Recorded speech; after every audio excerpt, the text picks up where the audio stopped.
somos nós a pedra angular, fazendo o mundo ver quem é Jesus.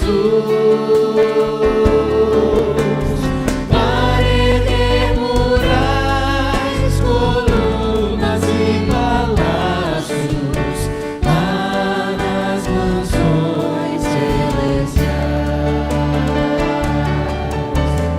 Vamos para o céu com mãos e mãos unidas, lado a lado com Jesus. Nós vamos para o céu cantar canções em coro, eu e você vamos lá nas mansões celestiais.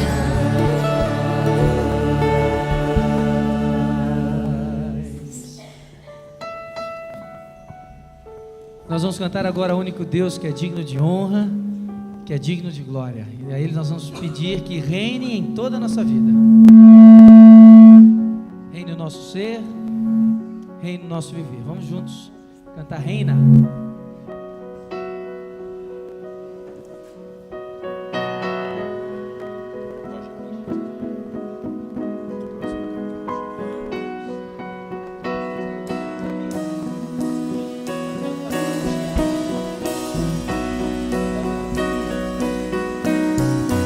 Reina sobre o meu ser, reina sobre o meu viver e sobre o meu lar.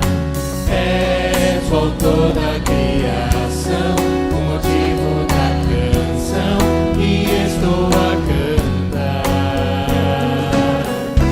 És a vida, és a glória, o Cordeiro de Deus Pai, o pão vivo, sangue puro, a estrela da manhã.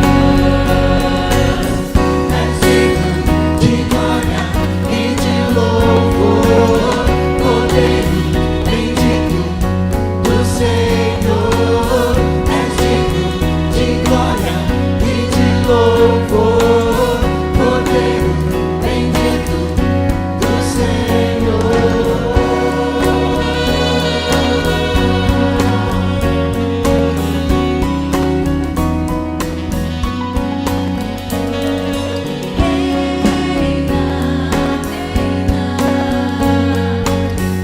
Reina, reina, Reina sobre o meu ser, reina sobre o meu viver e sobre o meu lar. és o autor da criação, o motivo da canção e estou a cantar. És a vida, és a glória, o Cordeiro de Deus Pai, vivo, sangue puro, a estrela da manhã. És digno de glória e de louvor, Cordeiro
sábado?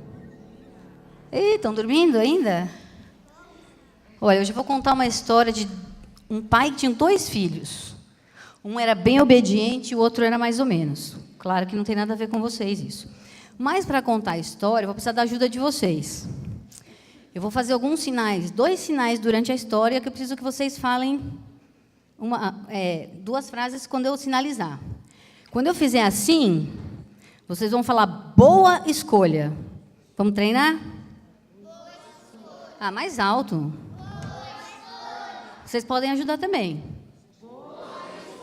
Isso. E quando eu fizer assim, má escolha. Má escolha. Então vamos treinar. Vamos, igreja.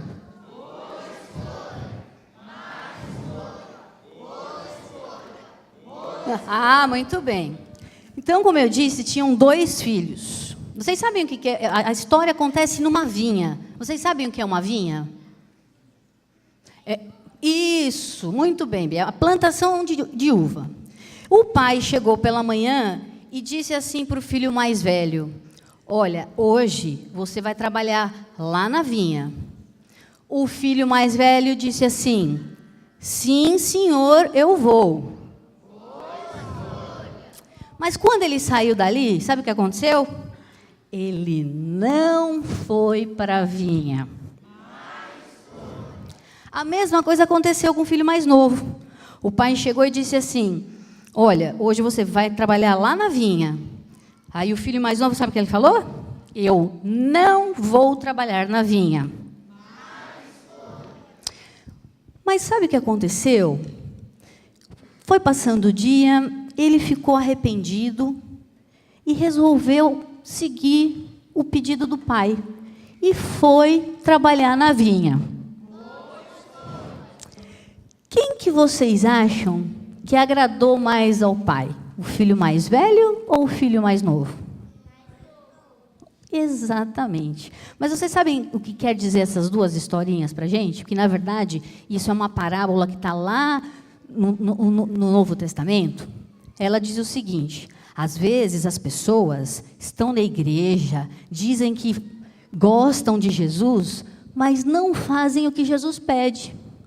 Outros, às vezes, demoram a aceitar Jesus, mas quando aceitam Jesus, fazem exatamente o que Jesus pede.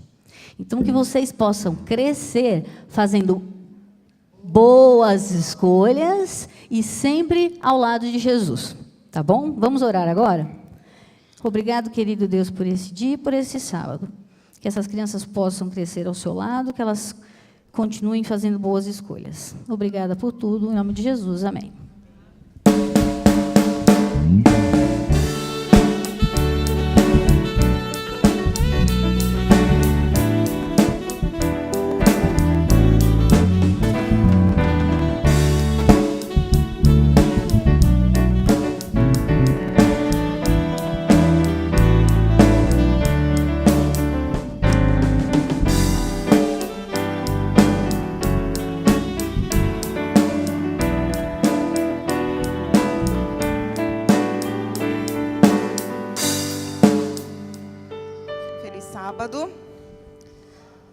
Queria chamar aqui os jovens da nossa igreja, chamar o Roger, a comissão que participa da reforma da nossa igreja.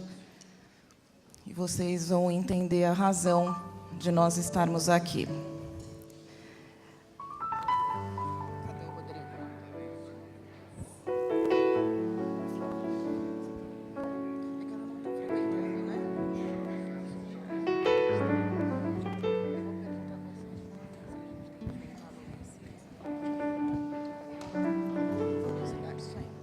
Bom, pessoal, nós estamos aqui por um motivo muito especial. Nós estamos aqui para fazer um apelo, para lançar uma campanha para a nossa igreja. E a campanha é Adote um Jovem. Os jovens da nossa igreja precisam ser adotados. Mas por que eles precisam ser adotados se eles já têm família? E tem aqui mais uma grande família. Aldrin, qual é o problema? Por que os jovens precisam ser adotados? Primeiramente, bom sábado, para não ter que passar frio lá em cima, para não ter que passar calor lá em cima. para não ter boa qualidade no áudio, no visual, né, também, que a gente não consegue enxergar muitas coisas que são projetadas na classe.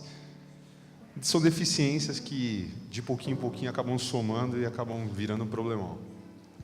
Então, vocês viram que lá a gente tem problemas de clima. Se está muito calor, lá em cima é uma sauna.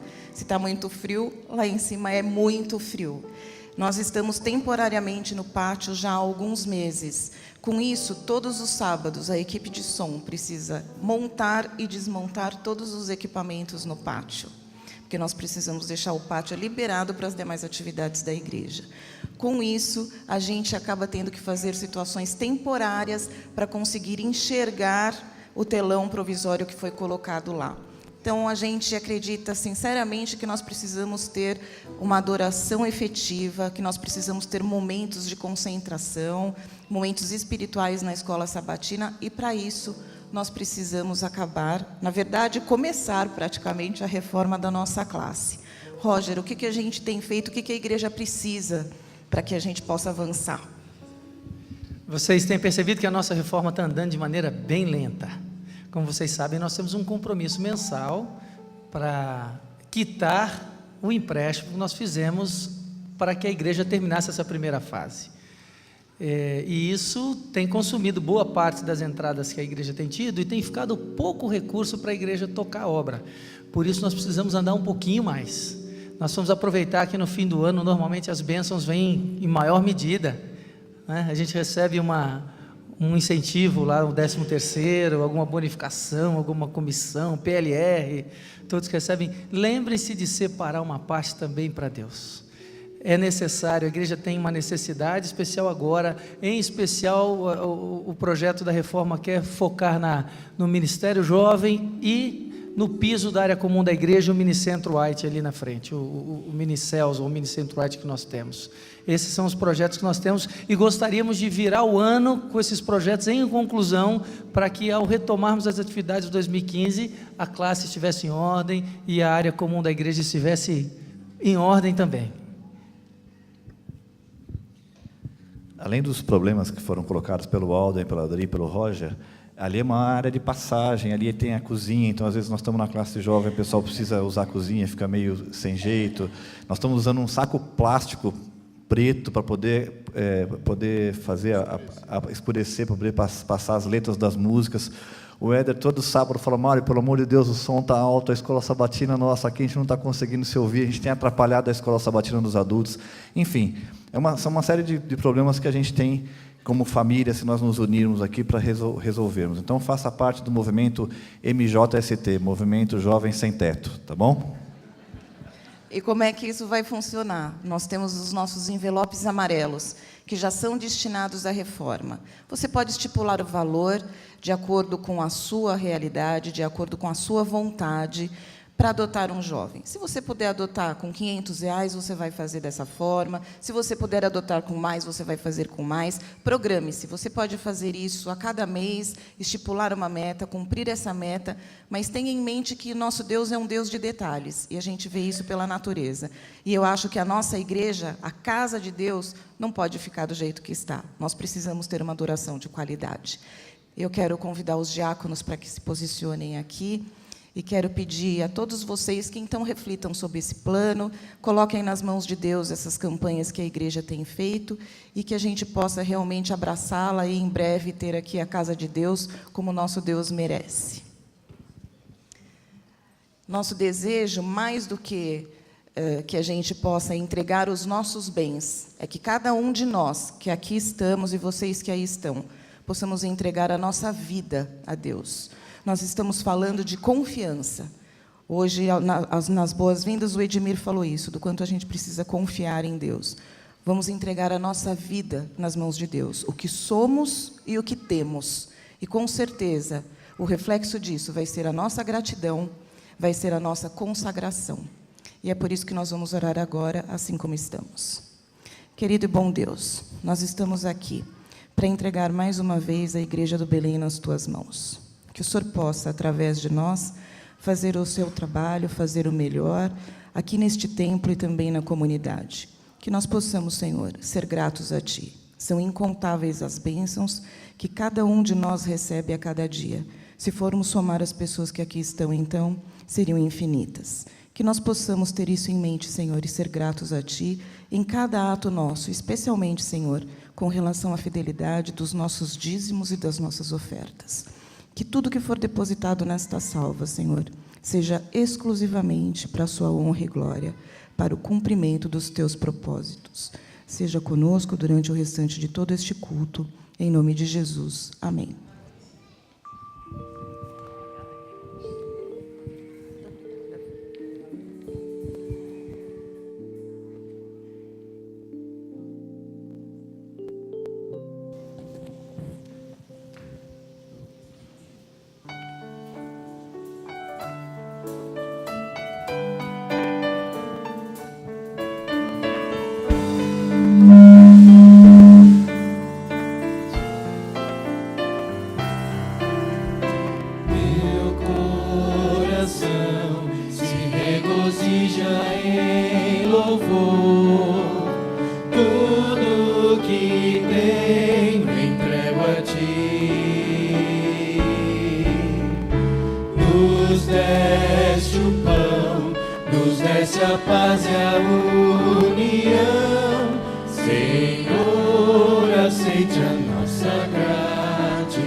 Vamos nos colocar em pé e louvar a Deus cantando o hino Minha Mão em Tua Mão, no nosso cenário, no hino de número 493.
Distante mar.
sábado.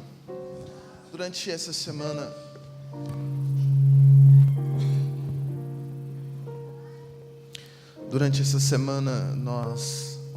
minha família em si, teve uma notícia muito impactante e triste. Nós perdemos 2 grandes amigos em um acidente de carro. Cantando esse hino, nós sabemos da importância em ter a nossa vida nas mãos de Cristo. Ajoelhemos para falar com Deus.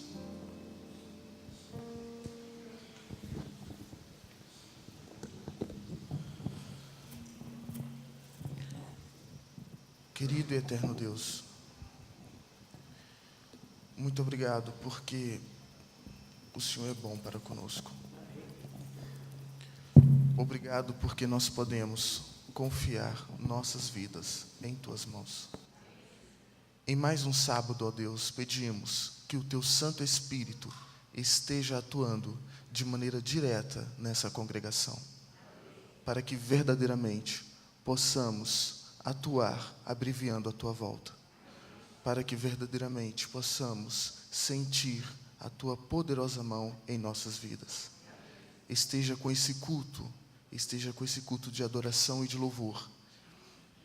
Abra os nossos corações para receber a mensagem que será traga. Nos ajude a compreender o que o Senhor tem para falar conosco hoje em nossas vidas. É o que lhe pedimos, em nome do Teu Filho amado Jesus. Amém.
Muito tempo tenho ouvido a promessa de que virás para resgatar os filhos seus.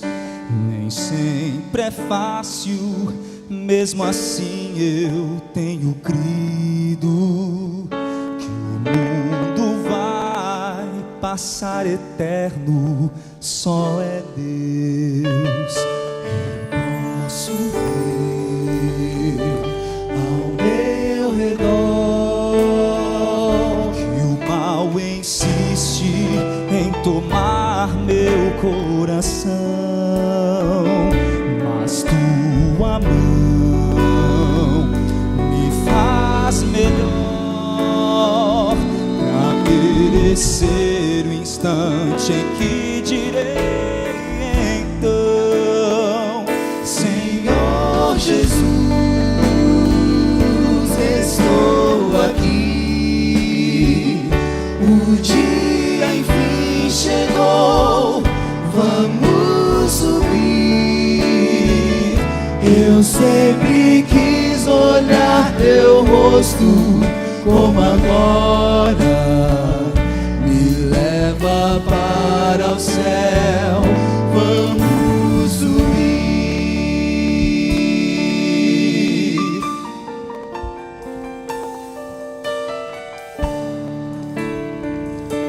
Mesmo que todos os amigos se afastem e que eu seja perseguido em meu viver, tua presença em minha vida é o que importa. Tenho a certeza de que não vou perecer. Posso ver ao meu redor que o mal insiste em tomar meu coração, mas tua mão me faz melhor pra merecer o instante em que direi então: Senhor Jesus, estou aqui. O dia enfim chegou, vamos subir. Eu sempre quis olhar teu rosto como agora. Me leva para o céu, vamos subir. Já posso ver o lar que me espera. Já posso contemplar o seu olhar.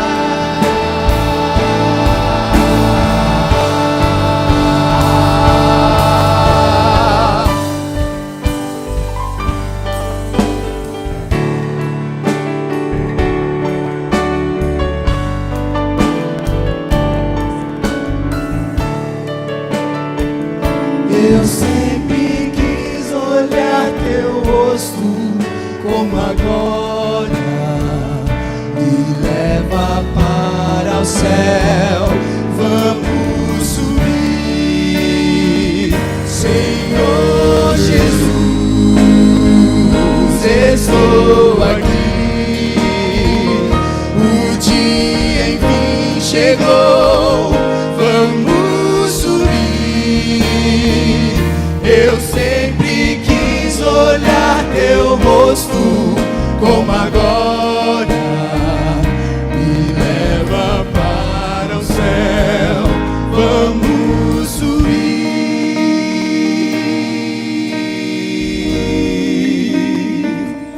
Me leva para o céu, vamos subir.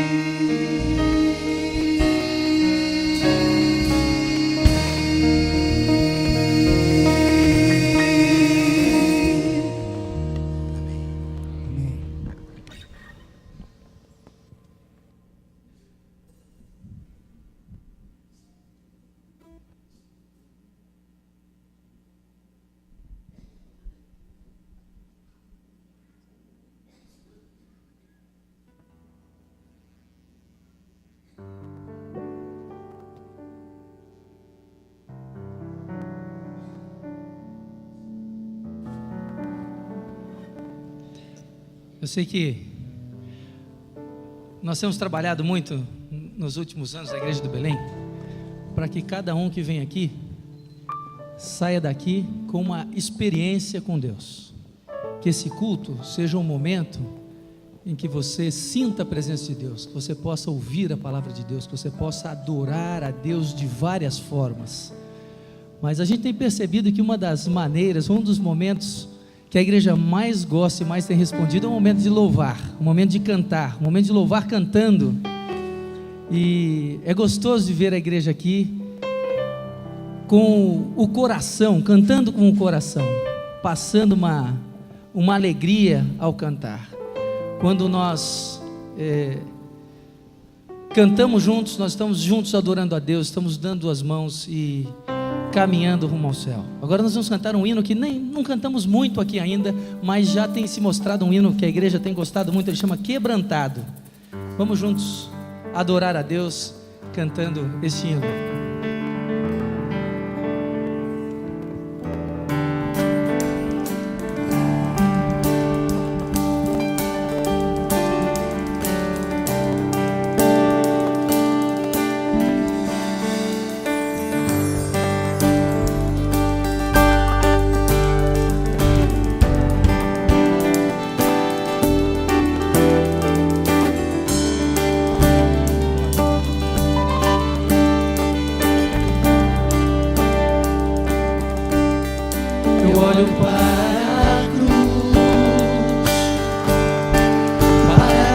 Eu vou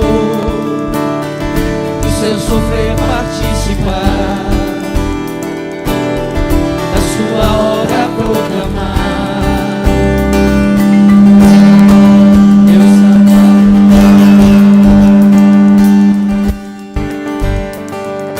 o amor do Pai, o justo Deus.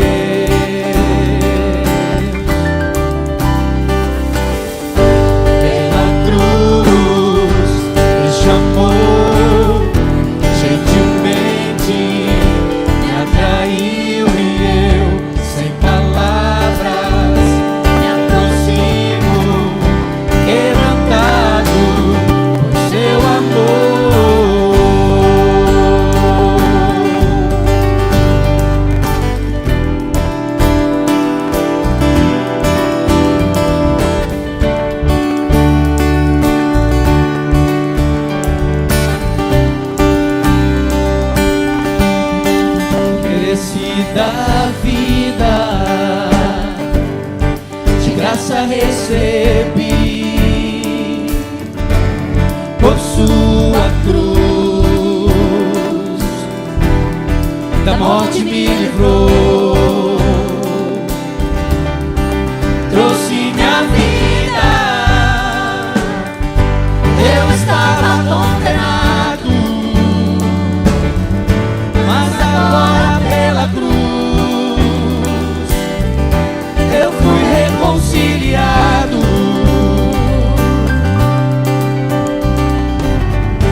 Pela cruz me chamou, gentilmente me atraiu e eu, sem palavras, me aproximo, quebrantado por seu amor. Pela cruz me chamou, gentilmente me atraiu e eu, sem palavras, me aproximo, quebrantado por seu amor. Impressionante é o seu amor.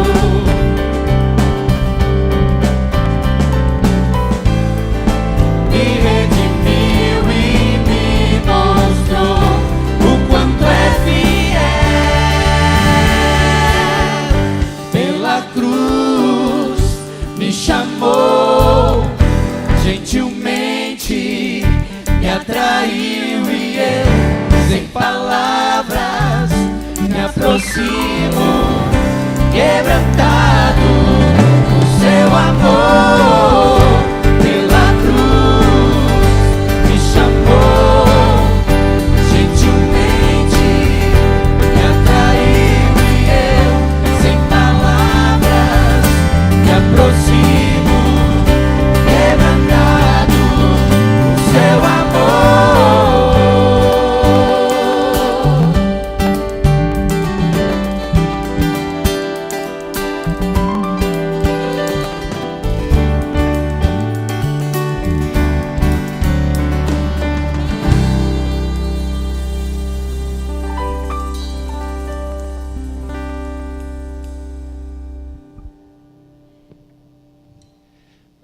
Como é gostoso ler a palavra de Deus e perceber as promessas que Deus tem para nós. Muitas vezes nós passamos por momentos difíceis. Alguns deles são ainda mais difíceis. Às vezes não é diretamente conosco, mas é um nosso irmão, um nosso amigo que está passando por um momento difícil. Eu consigo ver aqui o Rodney ali sentado. Que bom que você está aqui, viu? Essa música diz assim, que a noite passa, a gente sente a dor, sente a dificuldade, mas a gente fica pensando assim, Senhor, eu não vou aguentar mais. É muita coisa, são muitos problemas, são muitas dificuldades. Mas aí Deus vem com a promessa assim, pela manhã vai vir a alegria, à noite vem o choro, mas amanhã vem a alegria. Fica firme, viu, Roger? Nós estamos com você. E Deus está cantando assim, eu estou contigo, não vou te deixar.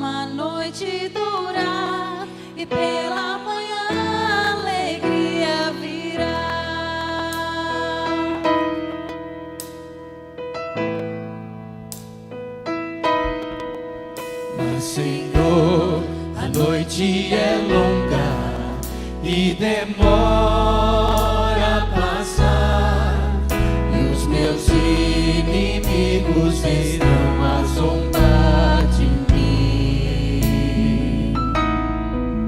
Mas eu olho para o céu, de onde me virá o socorro. A tua doce voz a me acalmar. Eu estou contigo, não te deixarei. Durante a noite tua voz ouvirei. Passo a noite contigo pra te guardar, e pela manhã minha promessa em tua vida se cumprirá. Eu sou o Deus do dia, Deus da noite, da madrugada. Eu sou o teu abrigo, estou contigo, não te deixarei. Eu estou contigo, não te deixarei. Durante a noite tua voz ouvirei.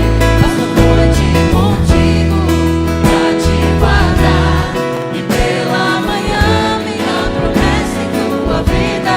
Eu estou contigo, não te deixarei.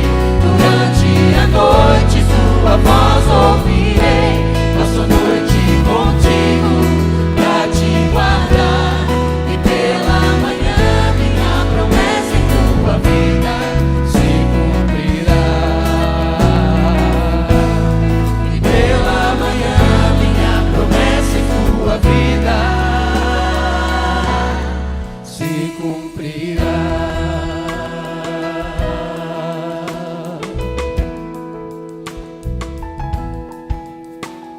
Amém. Essa é a promessa de Deus para nós hoje. A noite está longa, mas a promessa dele vai se cumprir na nossa vida. Amém? Porque esse Deus é um Deus de todas as coisas, é um Deus tremendo. Eu queria convidar aqueles que tiverem vontade só para cantar essa próxima música de pé, falando assim: Senhor, o Senhor é um Deus tremendo, o Senhor é um Deus que faz todas as coisas possíveis e impossíveis. Se você tem alguma coisa para entregar na mão de Deus agora, ou você ou por alguém, coloque-se em pé para cantar conosco um Deus tremendo.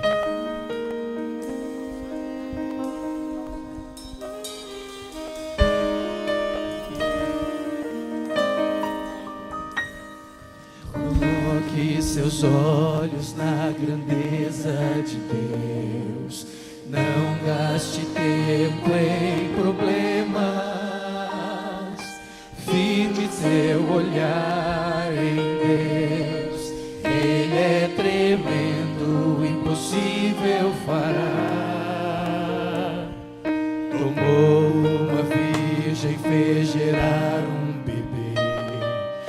cego devolveu a visão.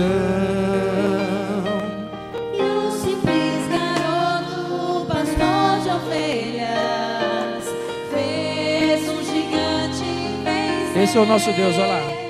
Deus faz coisas impossíveis. Coloque seus olhos em Deus. Não gaste tempo em problemas. Confie em seu grande poder.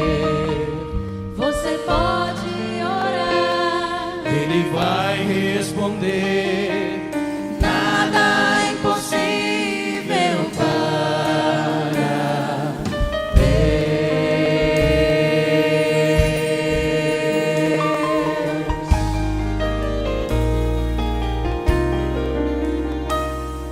um dia em uma grande mesa, Jesus vai dizer: as coisas contribuíram para o bem. Eu estava contigo, por isso Você está aqui. Deus faz coisas impossíveis. Coloque seus olhos em Deus. Não gaste tempo em problemas.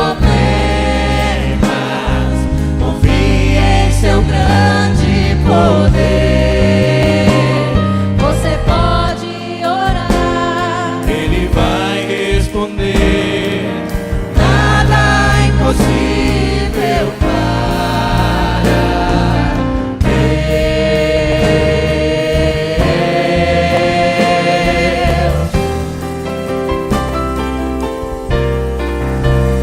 Deus faz coisas impossíveis. Coloque seus olhos em Deus. Não gaste tempo em problemas. Confie em seu grande poder. você pode orar. Ele vai responder. Nada é impossível para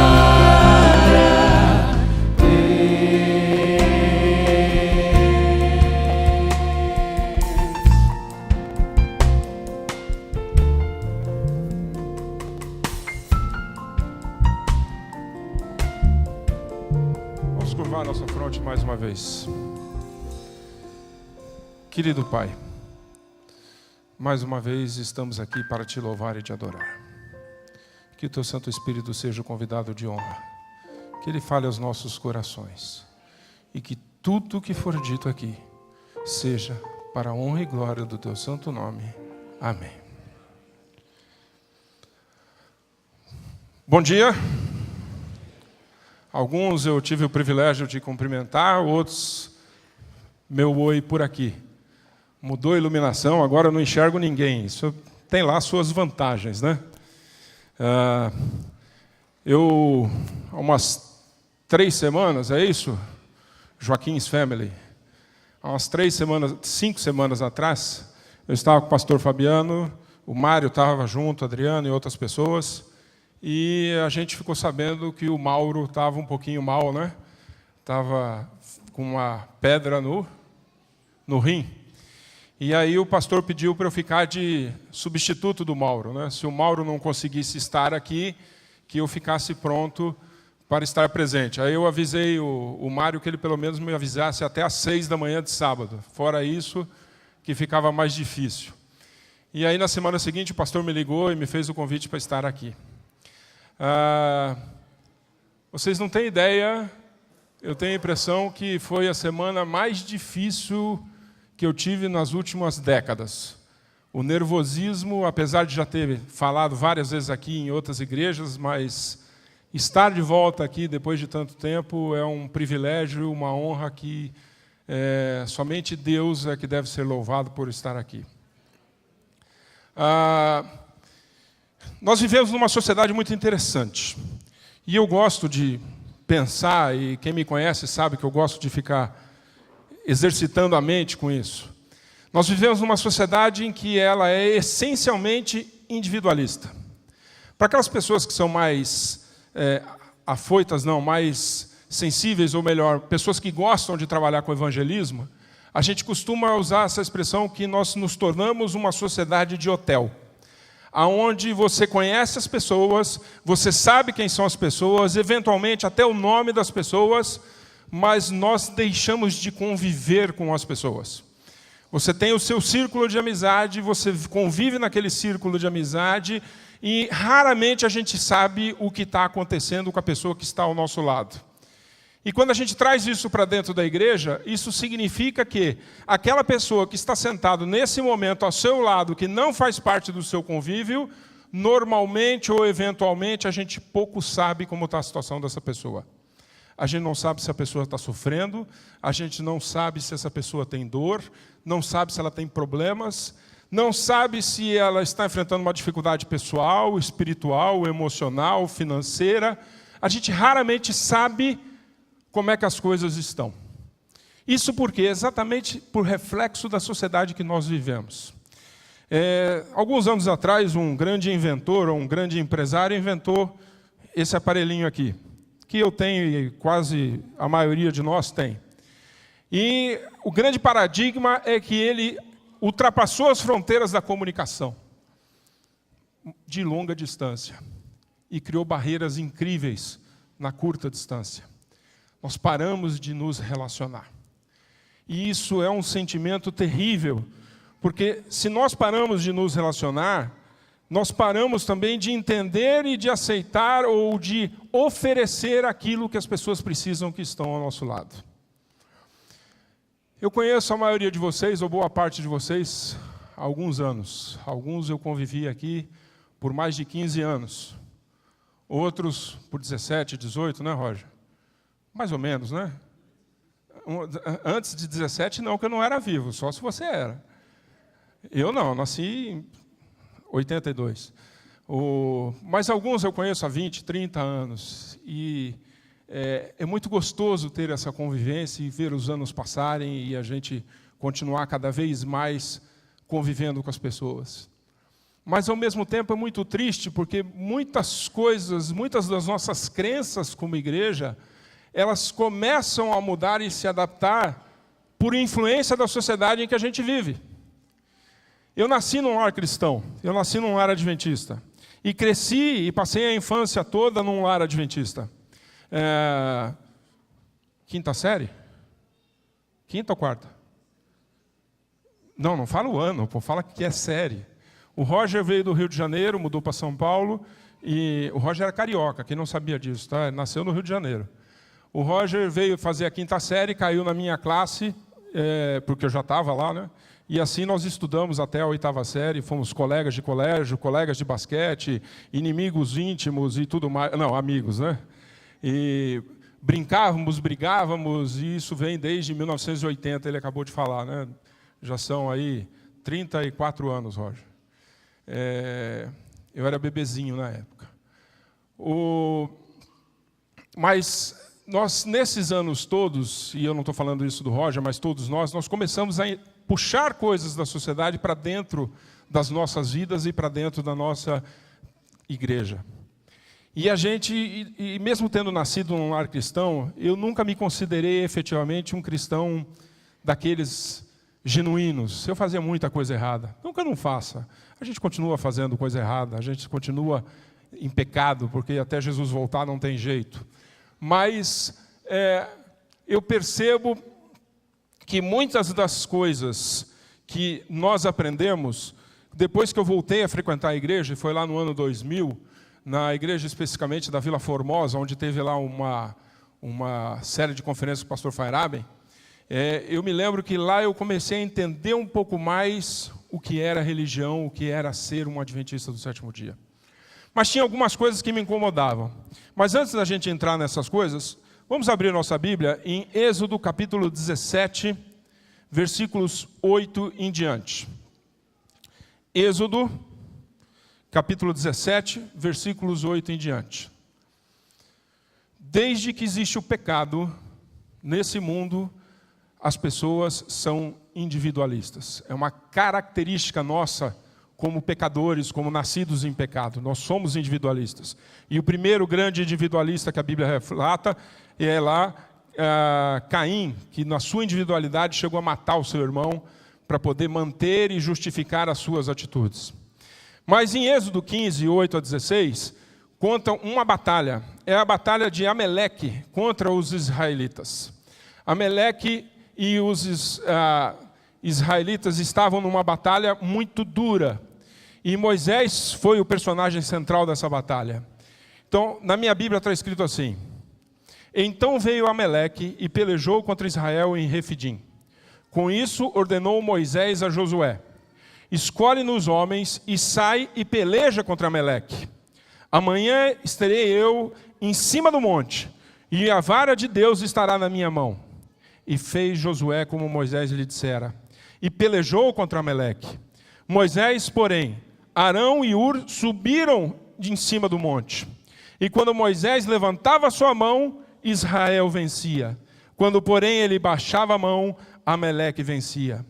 Ora, as mãos de Moisés eram pesadas, por isso tomaram uma pedra e a puseram por baixo dele. E ele nela se assentou. Arão e Ur sustentavam-lhe as mãos, um de um lado e outro de outro. Assim lhe ficaram as mãos firmes até o pôr do sol. Josué desbaratou a Ameleque e o seu povo no fio da espada. Então disse o Senhor a Moisés: escreve isto para a memória num livro e repete-o a Josué, porque eu hei de riscar totalmente a memória de Ameleque debaixo do céu. Moisés edificou um altar e lhe chamou: o Senhor é a minha bandeira. E disse: porque o Senhor jurou, haverá guerra do Senhor contra Ameleque de geração em geração. O exército de Ameleque havia perdido, mas o povo ainda resistia. O povo de Ameleque são aquelas pessoas no dia de hoje que nos conduzem ou nos desviam do caminho de Deus. São aquelas pessoas que são usadas por Satanás para nos dar a tentação, para nos levar à tentação e pior, para entrar no nosso meio cristão e deturpar alguns dos nossos conceitos, algumas das nossas ideias, fazendo com que muito daquilo que nós cremos seja considerado hoje uma coisa diferente do que está escrito na Bíblia. E esse cuidado nós temos que ter, de olhar para as coisas de Deus, com a ótica de Deus e da maneira com que Deus espera que nós hajamos, que nós façamos segundo a vontade dEle. Como eu falei para vocês, desde que eu me converti e que eu comecei a frequentar efetivamente a igreja, algumas coisas me incomodavam. Algumas frases que nós usávamos. Uma delas era muito comum quando você... e aí entra uma falta de maturidade nossa como cristãos. Nós às vezes vamos ter algumas discussões e parece um corintiano, um palmeirense discutindo se foi ou não pênalti. Vocês já viram um jogo Corinthians e Palmeiras? E tem um pênalti lá que é meio duvidoso. Como é que é a discussão? Foi pênalti ou não foi pênalti, Marquinhos? Depende, né? De quem é que foi a favor de quem. Né? Se for a favor do Corinthians, foi pênalti, não importa. Né? Se foi a favor do Palmeiras, foi pênalti. Fica uma discussão que nos falta maturidade. E aí, quando nos falta maturidade, não existe mais como continuar a discussão, aparece uma frase que nós usamos muito, e eu usei muito essa frase, e que mesmo usando muito, ela me incomodava. Puxa, ainda bem que isso não é preceito de salvação. Puxa, ainda bem, né? Nossa, olha, usar ou não usar esse tipo de roupa, usar ou não usar esse tipo de adorno, usar ou não fazer esse tipo de música, ainda bem que isso não é preceito de salvação. Se não é preceito de salvação, a gente não precisa discutir. Isso me incomodava. Um dia, conversando com um professor que foi diretor do NASP, diretor da Unisa também, que por acaso é tio do Roger, professor Edmir de Oliveira, ele resumiu o que é preceito de salvação numa única frase para que todos nós possamos entender. Sabe qual é o preceito de salvação? Acreditar e aceitar o sacrifício de Cristo por mim na cruz. É a única coisa exigida para que você possa ser efetivamente salvo. Você pode acreditar na Bíblia, mas se você não acreditar no sacrifício de Cristo, nada adianta. Você pode ser um fiel guardador de sábado, um dizimista.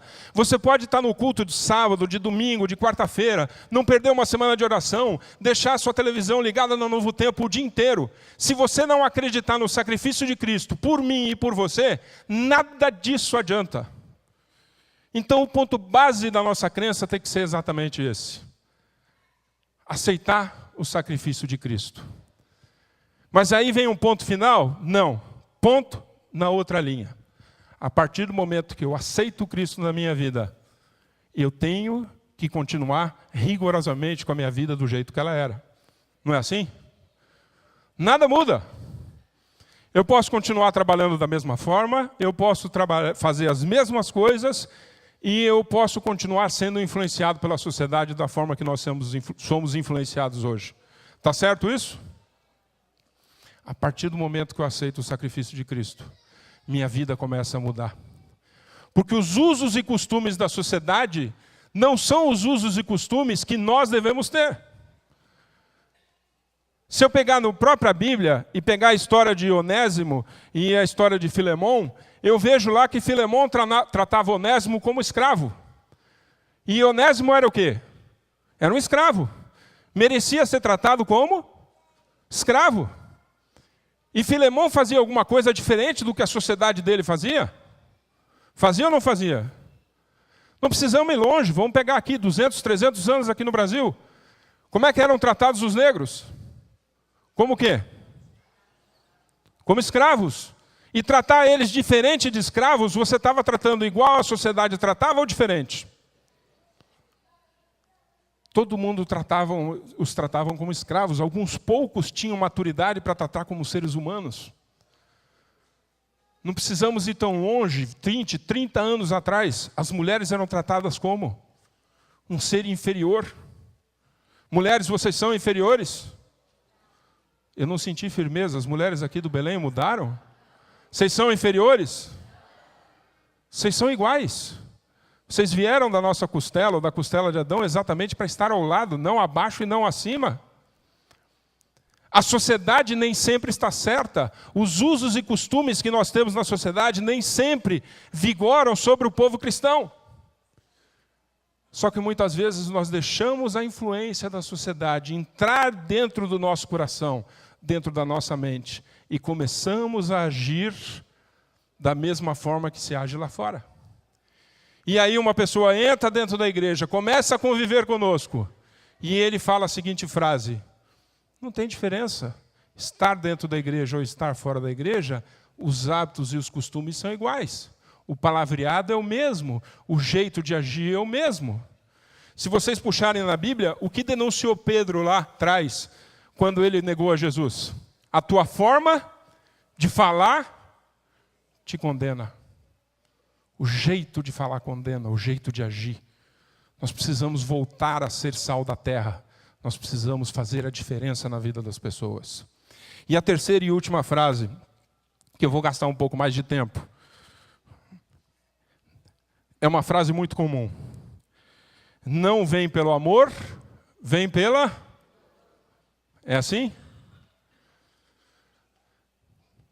Se eu aceito essa máxima, essa frase como sendo real, como sendo a vontade de Deus, eu tenho que ter o mesmo pensamento que os judeus tinham no passado. Todas as coisas são feitas porque Deus quer que aquilo aconteça. Deus quer a dor. Eu me lembro que eu aprendi isso com Edmir.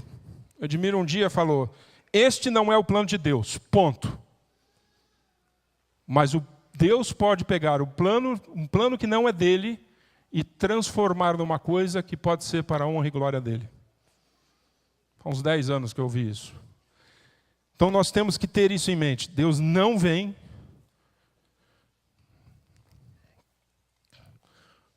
Deus não causa dor. Deus não causa tristeza. Deus não causa sofrimento. Ele permite.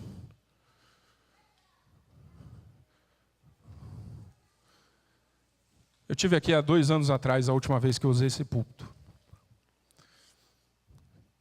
E há 2 anos atrás... Consegue água para mim?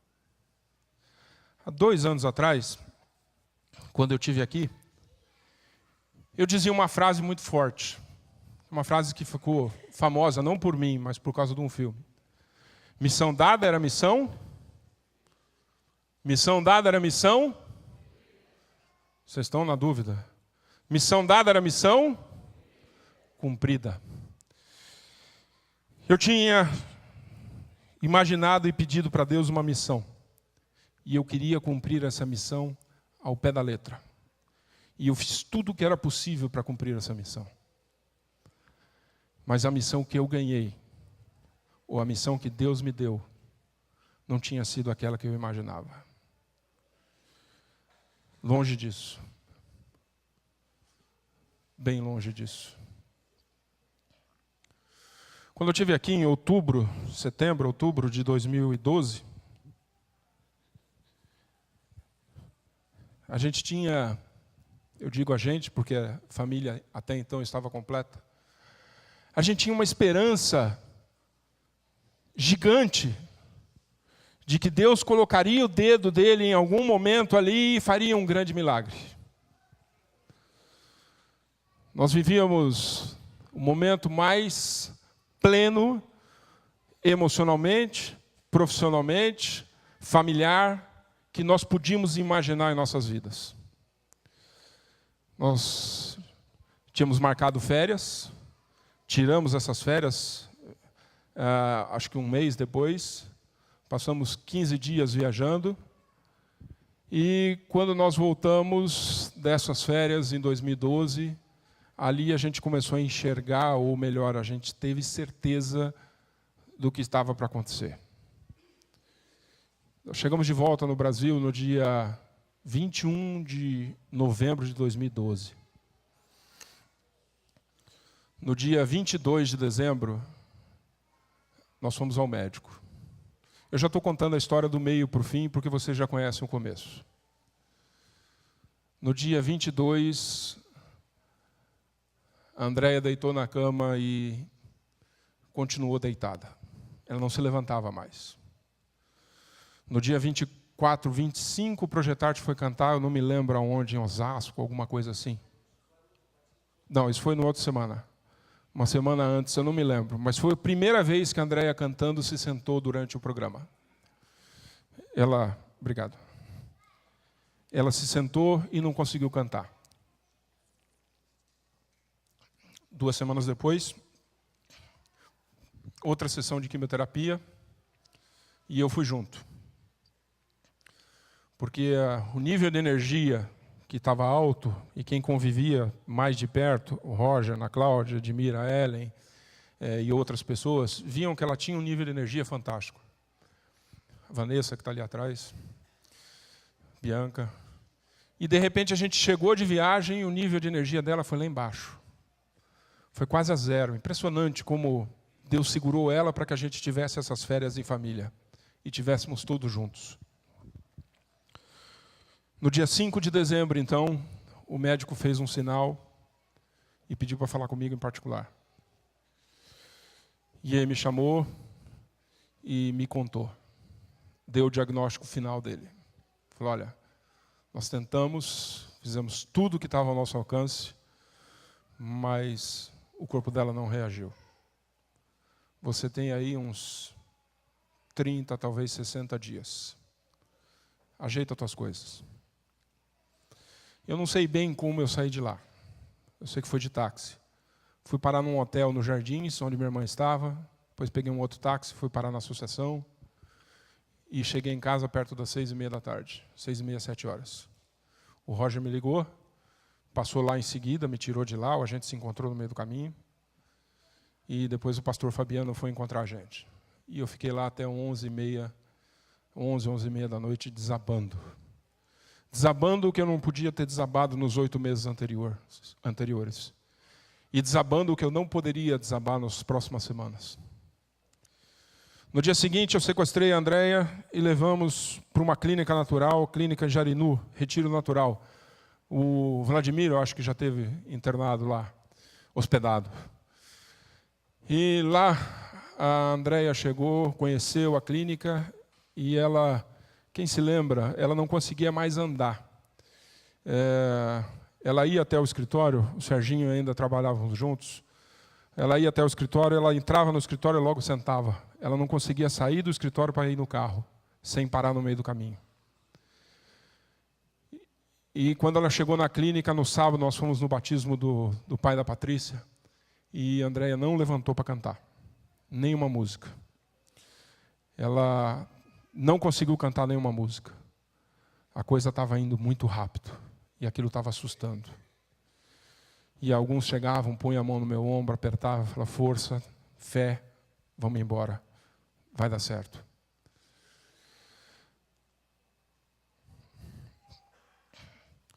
A clínica era uma clínica pequena, 16 vagas. Quando eu cheguei lá na clínica, tinham 16 vagas, as 16 ocupadas, e tinha vaga disponível a partir de março. Nós estávamos em dezembro, o médico me deu 60 dias. Março era longe demais. Eu virei para a menina da clínica e falei, olha, segura aí, domingo eu estou aqui e eu vou internar a Andréia. Não, mas o senhor não entendeu, não tem vaga. Eu não estou preocupado com a vaga, eu estou preocupado com o tratamento. A vaga você se vira, ou vaga, Deus vai providenciar a vaga. E assim foi sexta-feira, sábado, domingo, nós estávamos na estrada indo para Jarinu, e chegando perto de Atibaia, toca o telefone. Olha, o senhor pode trazer a Andréia, porque apareceu uma vaga, nós tivemos um cancelamento.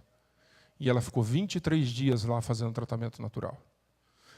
Na semana seguinte, o Projetarte foi cantar lá, no sábado à tarde. E acabou a luz.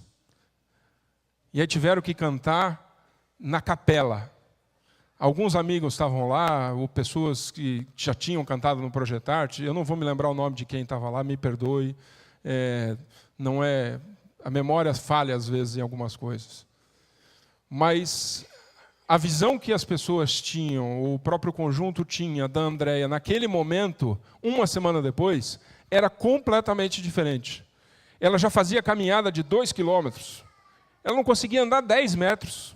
E uma semana depois, ela já tinha mudado completamente. Ela estava bem fisicamente. Já tinha energia, já estava feliz novamente. E isso era o principal. Saímos de lá no dia 1º de janeiro de 2013. E a Andréia continuou no tratamento crudívoro. Eu já falei isso em outros lugares, e eu vou falar de novo, porque ela acabou de chegar ali. Nós ganhamos um livro que veio dos Estados Unidos. A Vivian, filha do Tarcísio, irmã do Marquinhos, escreveu o livro inteiro e traduziu o livro para português no próprio livro, para que ela tivesse dicas de culinária, dicas de alimentação, exercício, para dar mais energia para ela. E assim ela ficou no crudívoro até final de fevereiro, começo de março. Já estava na hora extra na conta do médico. Mas precisavam fazer os exames. E os exames revelaram que fisicamente ela estava muito melhor. Mas a doença também estava progredindo no mesmo ritmo. A diferença só é que o organismo dela resistia melhor. Aquilo foi muito frustrante. Quando saímos da consulta médica, me toca o telefone, manda uma mensagem e fala, procure tal médico. E é engraçado quando você passa por um problema assim, ou com uma situação dessa, como a gente fica questionando muita coisa. E eu queria trabalhar um pouco em cima disso. Questionando a existência de Deus, questionando a bênção de Deus, questionando se a gente está fazendo a vontade de Deus, questionando se não é falta de fé. E eu aprendi muita coisa com isso. A primeira questão foi a questão do médico, se o médico estava acertando no tratamento. Para garantir o tratamento, a gente conseguiu fazer através de uma liminar contra a operadora de saúde. Cada aplicação de quimioterapia era R$15 mil. E ela fez 17 aplicações no total. Faz ideia o quanto eu não ia precisar de dinheiro. Era muito dinheiro. Mas, saindo dali, veio o telefone então desse médico. E nós fomos até aquele médico.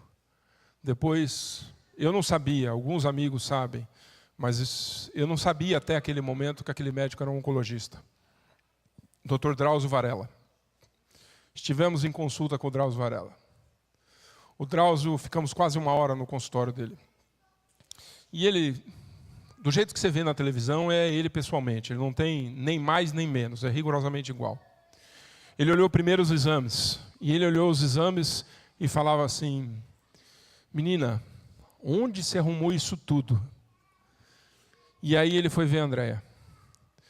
Quando ele chegou perto da Andréia, ele tomou um susto, porque ele imaginava uma pessoa que já estivesse acamada, sem energia, esperando o momento final para descansar. E a Andréia, naquele ponto, naquela fase, ela estava animada, feliz, caminhava, fazia o que tinha que fazer, fazia exercícios, estava completamente olhando uma pessoa que ninguém dizia que ela tinha uma doença terminal. E ela não sabia, porque ela pediu para não saber. Alguns amigos, no pequeno grupo, acredito que todo mundo sabia, alguns amigos íntimos sabiam, mas ela não sabia. E ela dizia: não, estou tranquilo, semana que vem vamos fazer isso, semana que vem vamos fazer aquilo. Olha, ano que vem a gente volta a fazer uma viagem assim, podia fazer assado. Ela fazia planos normalmente. O Drauzio Varela ficou tão impressionado com a capacidade física dela, que ele virou e falou: eu gostaria de fazer o acompanhamento da sua esposa. Eu queria vê-la novamente, quantas vezes fossem necessárias, enquanto ela estiver fazendo tratamento. Eu falei: tudo bem, né? Consultando o valor da consulta, você fica imaginando ter que voltar lá e pôr a mão no bolso toda vez. Doeu, né? Mas ele falou: tá bom, quando que o senhor quer vê-la? Ele falou: traz a hora que você quiser. Eu posso te dizer uma coisa? Eu falei: fala. Eu não vou te cobrar nada.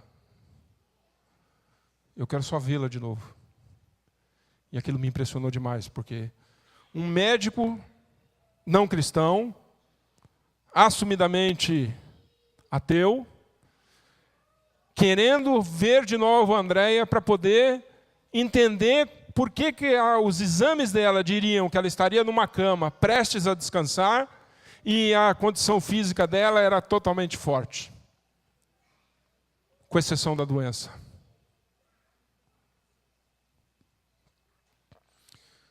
E aquilo marcou demais, porque nós estamos falando de uma pessoa qualquer.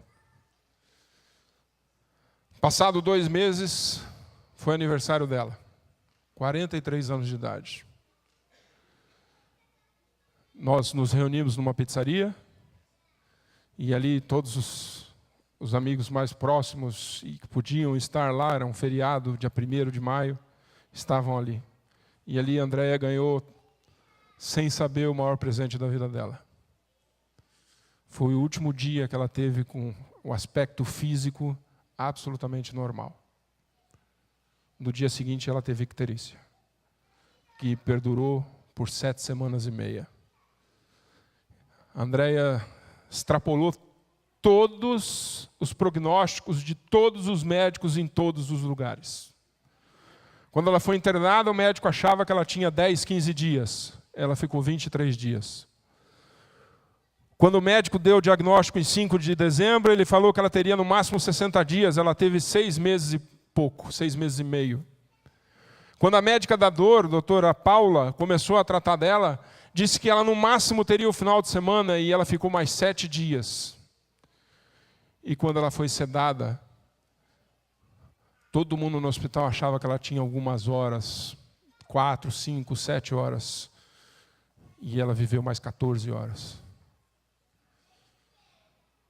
Tudo isso para que eu e as meninas, e cada uma das pessoas que conviveu com ela, tivessem a certeza absoluta e irrefutável de que ela descansou em paz. No dia 19, 2 horas da tarde, mais ou menos 3, foi a hora que ela jogou a toalha. Ela virou para mim e falou: Cuca, acabou. o que Deus podia fazer, Ele já poderia ter feito. E eu vou ser sincero para vocês, a Vitória batizou aqui, naquele dia do batismo. Eu queria que um milagre acontecesse, e eu orava por um milagre. Porque eu queria esfregar na cara do Drauzio Varela, tá vendo? O senhor é ateu, minha mulher foi curada quando nem o senhor achava que ela seria curada. O senhor sendo um oncologista, um especialista, um bambambam, um homem famoso. Não foi falta de fé. Não foi falta de acreditar. Não foi falta de orar. Não foi falta de pedir.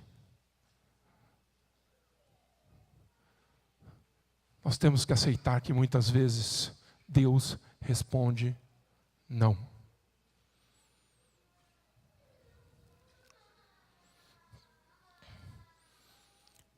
Naquele dia 19, logo que ela pediu, a gente está acostumado, né, de ver na televisão uma cena bonita, desenhada, escrita, mas não é assim que acontece. Quem já passou por isso sabe. Normalmente é uma situação bem mais dramática e bem menos romântica. Quando ela me pediu para ser sedada, eu saí para falar com os médicos, sem combinar absolutamente nada.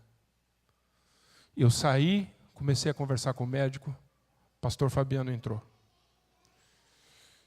Passou por mim, viu que eu estava tenso, só me cumprimentou, entrou no quarto. A Andréia estava sozinha. Naquele momento todo mundo tinha saído do quarto para chorar. E aí ele abriu o livro A Grande Esperança e começou a ler sobre o céu. E começou a contar para a Andréia como seria o céu. E eu naquele estresse, naquela tensão, naquela frustração gigante, entrei ali e vi uma das cenas de mais paz que eu já vi em toda a minha vida. Eu nunca vi uma cena assim na minha vida. E talvez nunca mais verei. Porque ali estava uma pessoa que estava se entregando totalmente para Deus, deixando Deus controlar a sua vida. E foi um aprendizado para mim, foi um aprendizado para as meninas, um aprendizado para todos nós. Nem sempre Deus responde do jeito que a gente quer. Nem sempre Deus faz o que a gente pede. O que isso não quer dizer que nós não temos fé, porque para Andréia ser curada era necessário só uma pessoa crer. Só uma. Que precisava ter a fé que move montanhas. E eu posso afirmar para vocês, ela tinha essa fé. Ela tinha essa fé. E poderia ter, se fosse da vontade de Deus, mudado completamente a história da vida dela e da nossa também. Mas aí a gente olha com a nossa ótica. Nós temos que continuar acreditando em Deus, custe o que custar. Se nós queremos deixar Deus no controle da nossa vida, nós temos que aceitar as consequências da nossa crença. Ah, Cuca, mas como é que você está falando isso? Você viveu um drama, perdeu sua esposa, e ainda assim você diz que deu tudo certo? Na minha ótica, tudo errado. Na ótica dos nossos amigos, que oraram, que jejuaram, na ótica da nossa família, deu tudo errado. Tudo deu errado. Não poderia ter coisa pior para acontecer. Mas e na ótica de Deus? Nós pedimos por um milagre. Primeiro dia que eu estive aqui na igreja, a Amônia me falou isso. O maior milagre que pode acontecer na vida de uma pessoa é a entrega verdadeira a Deus, é a conversão. Ali estava uma mulher convertida. Então o milagre aconteceu. Só que, diferente do que nós queremos, que ela fosse curada, vivesse e Jesus voltasse, aconteceu na ordem que Deus estipulou. Ela foi selada, guardada e está curada, porque para ela só um abrir e um fechar de olhos. E eu acho não, eu tenho certeza que um dia eu quero estar lá. Antes da noite dela ser internada, 28 ou 29 de maio, ela trancou a porta do nosso quarto e falou: eu preciso falar com você. Nós já sabíamos que no dia seguinte ela ia para o hospital. E já sabíamos que provavelmente ela não sairia de lá. Pelo menos nós, que estávamos mais próximos. Ela me pediu algumas coisas.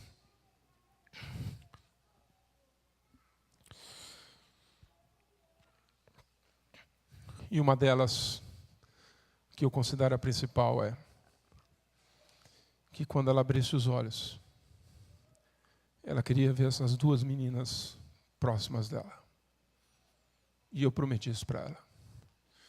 Que enquanto eu vivesse, enquanto eu tivesse possibilidade, eu ia fazer o que tivesse a meu alcance para que elas estivessem lá.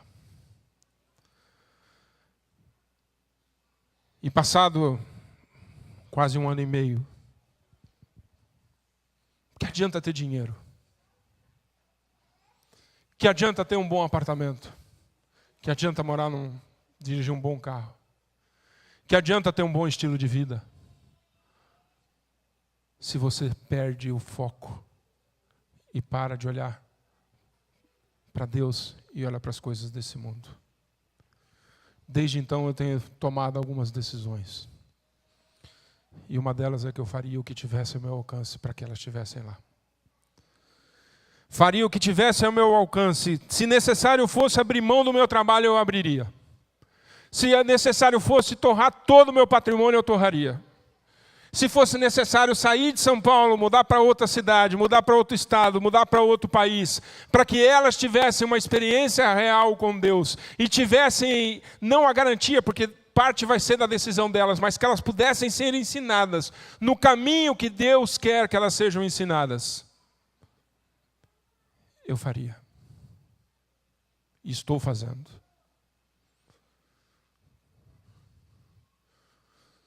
Essa é provavelmente a última vez que eu falo morando em São Paulo. Nós estamos de mudança agora em dezembro para o interior de São Paulo, onde lá nós vamos poder cuidar um pouco melhor das meninas. Nós, que eu digo eu. Poder passar um pouco mais de tempo com elas. Poder instruí-las no caminho que elas devem andar. São decisões difíceis, mas decisões que muitas vezes a gente precisa tomar. Então a primeira grande decisão foi essa. Outra grande decisão que eu tomei.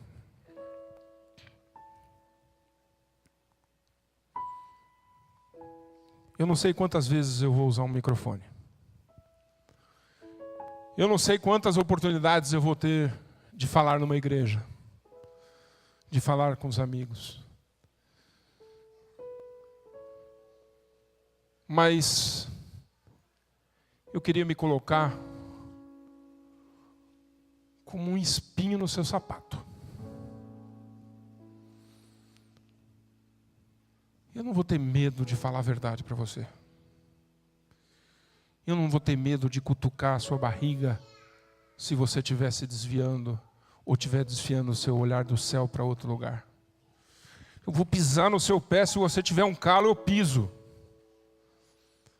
Porque Jesus precisa voltar e nós precisamos amar uns aos outros. Porque se fosse você que estivesse naquele vale e a luta tivesse acontecido, em vez de ser a luta entre os amalequitas e o povo de Israel, fosse uma luta espiritual que você estivesse travando, como eu travei várias vezes, a única coisa que vai te manter ao lado de Deus é se você tiver as mãos erguidas e alguém estiver te ajudando a tocar na mão de Deus. Claro que a salvação é individual, mas a nossa responsabilidade como cristãos é, num momento de dor, transmitir amor para essas pessoas e mostrar que existe um foco diferente, que o foco não tem que ser aqui, que o foco tem que ser lá em cima. Eu nunca mais vou me calar. Eu nunca mais vou parar de falar. Enquanto Deus me der força, enquanto Deus me der voz, enquanto eu tiver capacidade de falar, eu vou falar a mesma coisa. Não só porque eu quero que as meninas vejam a Andréia, mas porque mais do que a Andréia, eu quero que elas vejam Cristo. Eu quero que elas estejam no céu. Depois do grande desapontamento de 1844, Ellen White teve sua primeira visão, quando ainda era Ellen Harmon. E nessa visão ela olhou o povo de Deus. E o povo de Deus estava num caminho que ia para a Terra Santa. Alguns achavam que o caminho era muito difícil e reclamavam. E a luz que orientava esse caminho se apagava e eles caíam do caminho e se desviavam. Outros reclamavam, mas falavam: Deus, por favor, me ajude. E Cristo aparecia pessoalmente para conduzi-los à Cidade Santa. O Espírito de Profecia não fala nomes, não cita as pessoas que lá estavam. Mas no meu coração eu quero perguntar isso para Ellen White. A senhora viu alguém nesse caminho? A senhora reconhece alguém que estava lá? Eu quero estar nesse caminho. E eu quero que você esteja nesse caminho. Porque falta tão pouco. Tão pouco. Olha o que está acontecendo no mundo. Não olha com aquele viés político. Ah, eu sou do PSDB, eu sou do PT, eu sou isso, eu sou aquilo, eu sou aquele outro. Olha à luz da profecia. Olha com os olhos cristãos e veja que o mundo está para acabar. Eu não sei como é a sua vida. Eu não sei qual caminho que você está tomando. Eu não sei qual caminho o quão longe você está de Deus. Essa manhã eu quero fazer um pedido para você. Enquanto o quarteto sobe, eu queria que você fizesse uma oração pequena, mas objetiva. Deus, sou teu servo. Toma o controle da minha vida, custe o que custar. Eu quero seguir o teu caminho. Você não precisa se manifestar. Você não precisa se levantar. Você não precisa se ajoelhar. Você não precisa vir até aqui. Faz o que você achar melhor. Se você tiver vontade de vir até aqui, venha. Se você tiver vontade de se ajoelhar, se ajoelhe. Se você tiver vontade de se levantar, se levante. Faça o que está no teu coração. Mas em momento algum, deixe de orar. E deixe de entregar a sua vida a Cristo. E deixar Deus no controle da sua vida.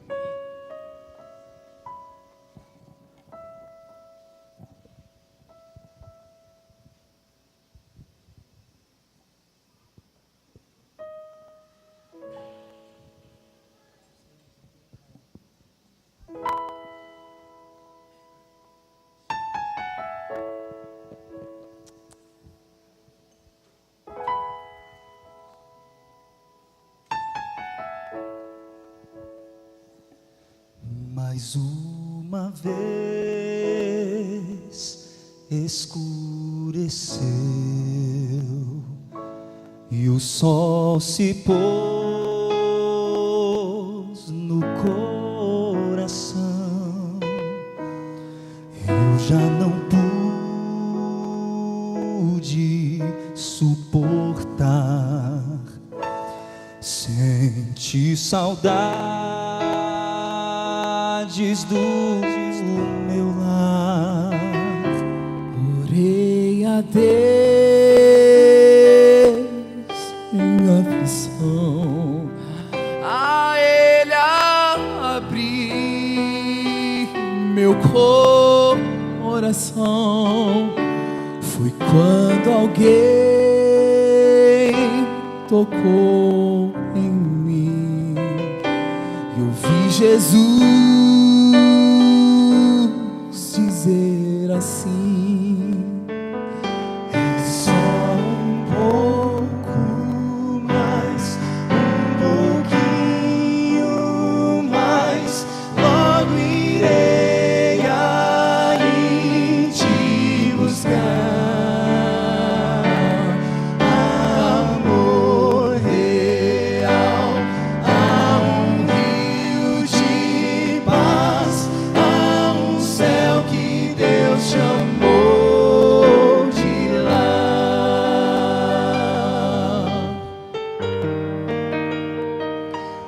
Mais uma vez amanheceu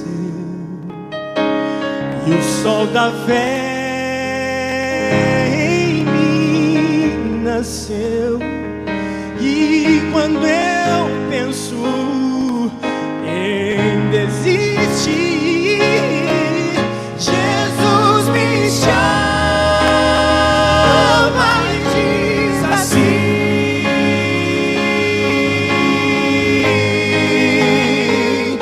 é só um pouco mais, um pouquinho mais, logo irei aí te buscar.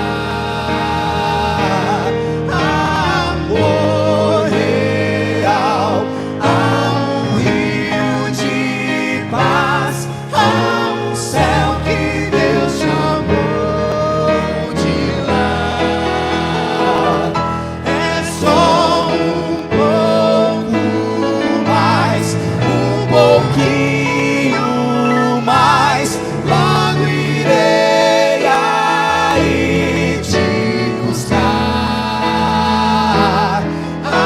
Amor real, há um rio de paz,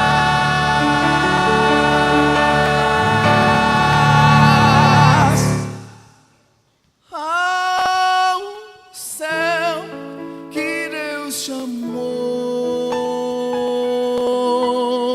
de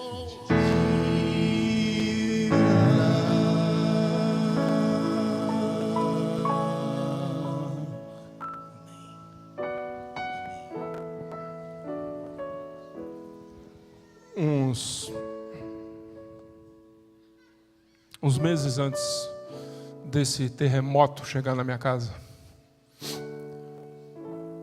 um servo de Deus esteve aqui usando esse púlpito, Pastor Walter. Pastor Walter fez um desafio naquele dia. E ele falou assim: você está disposto a viver pelo Evangelho? Você tem certeza que você está disposto a viver pelo Evangelho? E eu sempre falo isso, que para mim ele falou 3 vezes: você está disposto a viver pelo Evangelho? E eu tenho a impressão que a Andréia foi uma das primeiras pessoas a se levantar. Ele também. E aí depois ele falou: então esteja disposto a morrer pelo Evangelho. Preocupações do dia a dia, preocupações profissionais, preocupações quaisquer elas que sejam, elas têm que estar em segundo plano. A volta de Jesus é a nossa principal prioridade. Naquele dia 20,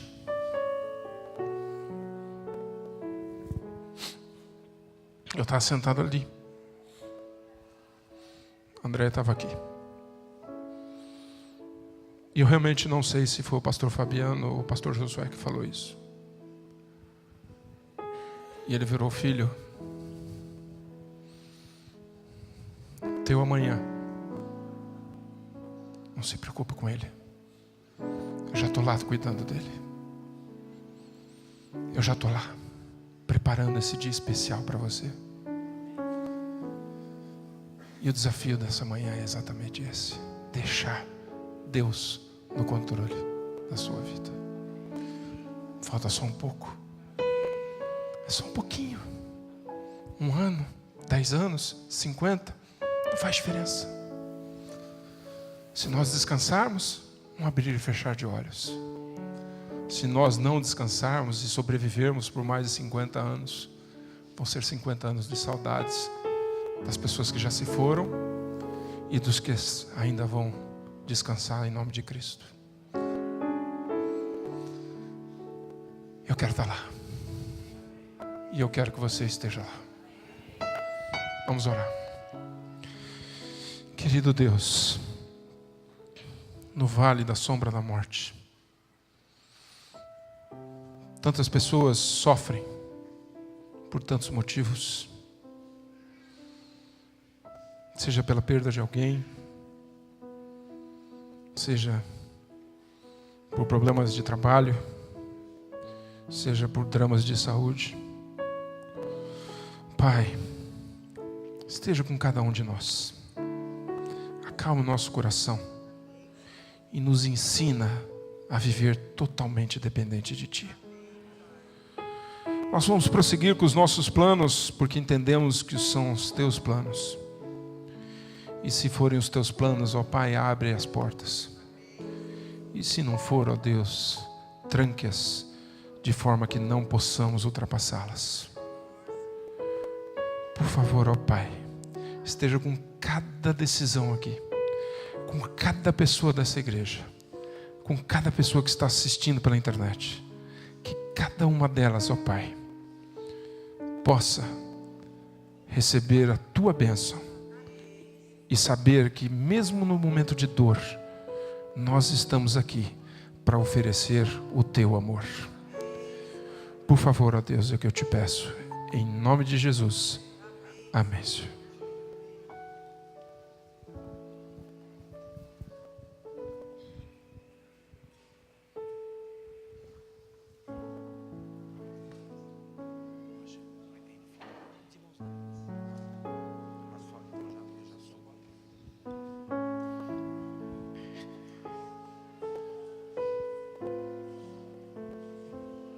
Que todos saiam abençoados por Deus nessa manhã. Nós, como de costume, temos 5 minutos de intervalo antes das classes. Os adultos permanecerão aqui na igreja. Nós temos o módulo 1 e o módulo 2 de discipulado, módulo 3 de discipulado. O módulo 1 com o Celso, o módulo 3 estará se encerrando hoje. É a última lição. O Roger vai estar dirigindo a última lição. E vamos começar o módulo 4, mais um. Os infantis, como de costume nas suas classes, se temos pais visitantes que têm filhos pequenos, por favor, levem e deixem aos cuidados das professoras aqui embaixo. Visitantes, no módulo 1, logo saindo da igreja, a sala ao lado do elevador. Lá você vai encontrar lições lindas, aprendendo um pouquinho mais sobre a Bíblia. Que Deus abençoe a todos. Vamos cantar.